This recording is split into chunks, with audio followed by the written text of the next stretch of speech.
आदमपुर का चुनावी घमासान बेहद दिलचस्प हो चुका है। भारतीय जनता पार्टी के राज्यसभा से सांसद रामचंद्र जांगड़ा इस वक्त हमारे साथ बने हुए हैं। रामचंद्र जांगड़ा जी, आदमपुर के उपचुनाव को लेकर दीपेंद्र सिंह हुड्डा ये बात कह रहे हैं कि अब निर्णायक मोड पर जो आदमपुर का उपचुनाव है वो पहुंच चुका है और हवा कांग्रेस पार्टी के पक्ष में बह रही है।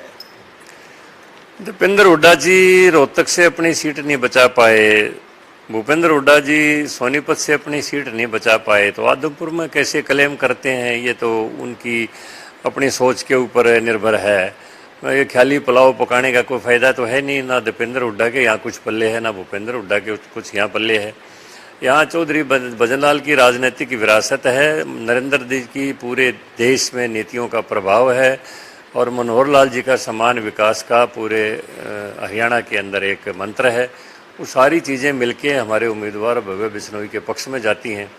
अब उसमें दीपेंद्र हुड्डा भूपेंद्र हुड्डा कुछ भी क्लेम करें, ये उनका अपना विषय है। हर राजनीतिक व्यक्ति को खुश होके शांति से रात को सोने का अपना अपना हक है, तो वो सोएं खुश होके, उसमें क्या है, लेकिन पल्ले कुछ नहीं पड़ने वाला है। कांग्रेसी उम्मीदवार हैं जयप्रकाश, वो साफ ही बात कह रहे हैं कि 1.5 साल वक्त इस सरकार का बचा है। 2024 में भूपेंद्र सिंह हुड्डा बतौर मुख्यमंत्री आने वाले हैं, तो आदमपुर के वोटर से अपील वो कर रहे हैं कि दे दो धक्का। देखिए, जयप्रकाश जी ये ख्याली पुलाव पका रहे हैं, ठीक है, कांग्रेस के उम्मीदवार हैं और वो अपना कोई भी क्लेम कर सकते हैं, लेकिन पूरे देश की हवा ये कहती है कि कांग्रेस का आने वाले समय में कोई भविष्य नहीं है। और कांग्रेस का तो नाम बल्कि क्षेत्रीय पार्टियों से भी नीचे जा चुका है।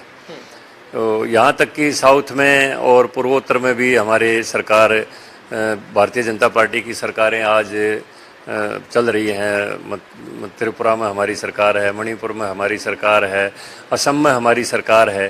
कांग्रेस का तो नामो निशान ही मिटता जा रहा है। तो जयप्रकाश जी पता नहीं कैसे क्लेम कर रहे हैं। हरियाणा में कांग्रेस के पल्ले आगे आने वाले समय में कुछ पड़ने वाला नहीं है। भूपेंद्र हुड्डा की सरकार 9 साल की जनता देख चुकी है। जिस तरह से रिश्वत चलती थी नौकरियों में, जिस तरह से भाई भतीजावाद होता था, जिस तरह से किसानों की ज़मीनों को सेक्शन 4-6 के नोटिस दे के डरा के और बिल्डर्स के हाथों लुटवाया गया।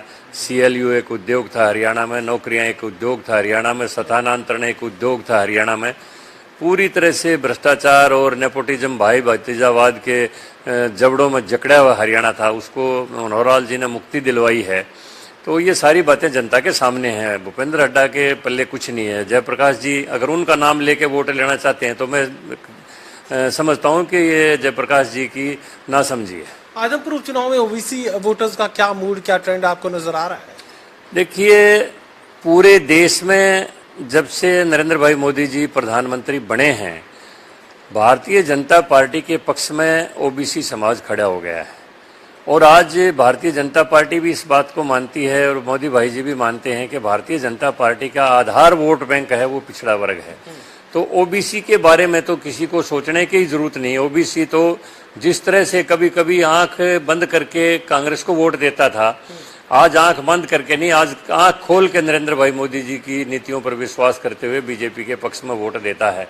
उसमें किसी पर कोई शंका करने की जरूरत नहीं। पूरा ओबीसी समाज भारतीय जनता पार्टी के उम्मीदवार भव्य बिश्नोई को वोट देगा।